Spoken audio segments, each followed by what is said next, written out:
Assalamualaikum warahmatullahi wabarakatuh. Bismillahirrahmanirrahim. Alhamdulillahi rabbil alamin. Wassalatu wassalamu ala asyrafil mursalin sayyidina Muhammadin wa ala alihi wa sahbihi ajma'in.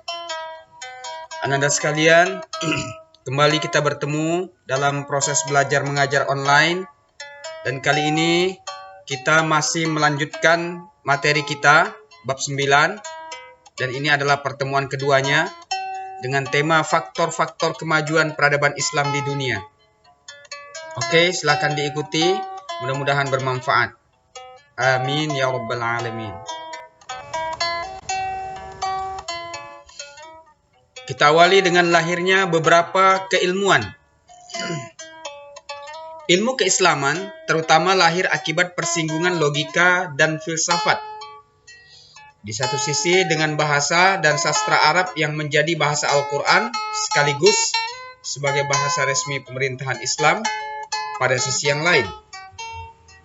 Dari proses ini lahirlah ilmu kalam, ilmu tafsir, ilmu fiqih atau usul fiqih, ilmu sastra, dan sebagainya. Ilmu pengetahuan berkembang pesat dalam dunia Islam karena secara logika dan filsafat manusia harus terus berpikir untuk memenuhi kebutuhannya. Dengan kata lain, supaya hajat hidup manusia terpenuhi, diperlukan ilmu atau disebut cara dan metode.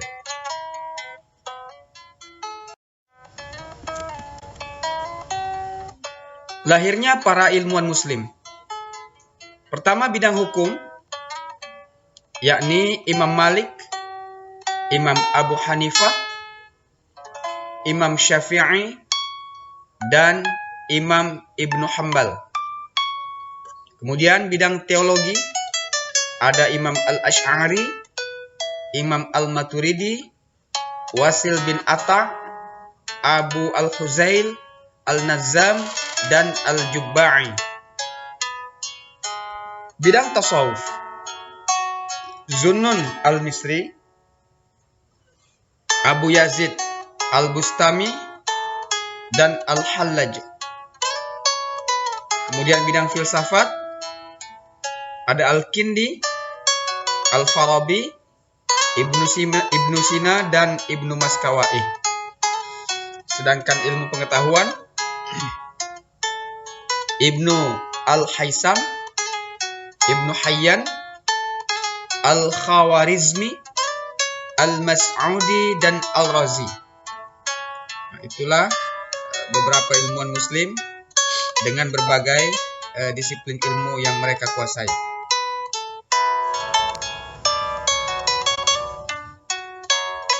Kemudian lahirnya madrasah dan perguruan tinggi. Di masa dinasti Abbasiyah, didirikan Universitas An-Nizamiyah yang mahasiswanya tidak hanya berasal dari Asia tetapi juga Eropa. Sekalipun pada akhirnya dinasti Abbasiyah mengalami keruntuhan, namun kemajuan yang telah ditorehkan umat Islam tetap dipertahankan oleh dinasti-dinasti Islam sesudahnya. Seperti dinasti Fatimiyah, dinasti Buwaihiyah, dinasti Bani Saljuk, hingga dinasti Umayyah. Hal ini dibuktikan dengan peninggalan berupa madrasah dan perguruan tinggi yang berpengaruh di masanya, seperti Universitas Al-Azhar, Universitas Zaitunah, dan sebagainya. Di samping itu, di setiap masa kekhalifahan juga tetap lahir ilmuwan-ilmuwan muslim yang banyak berkontribusi dalam kemajuan ilmu pengetahuan.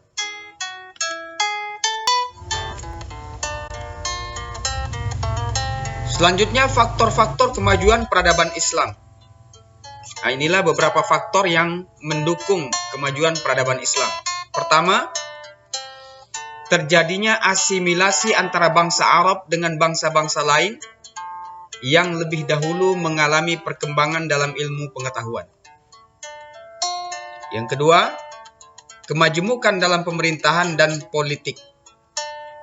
Yang ketiga, menciptakan stabilitas ekonomi dan politik. Keempat, gerakan penerjemahan manuskrip atau buku-buku kuno seperti hasil karya cendekiawan Yunani ke dalam bahasa Arab. 5. Membangun perpustakaan-perpustakaan sebagai pusat penerjemahan dan kajian ilmu pengetahuan.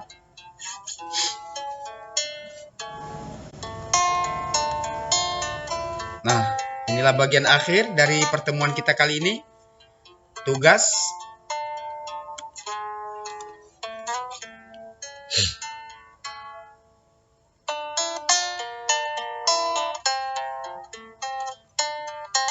Oke, cukup jelas tugasnya.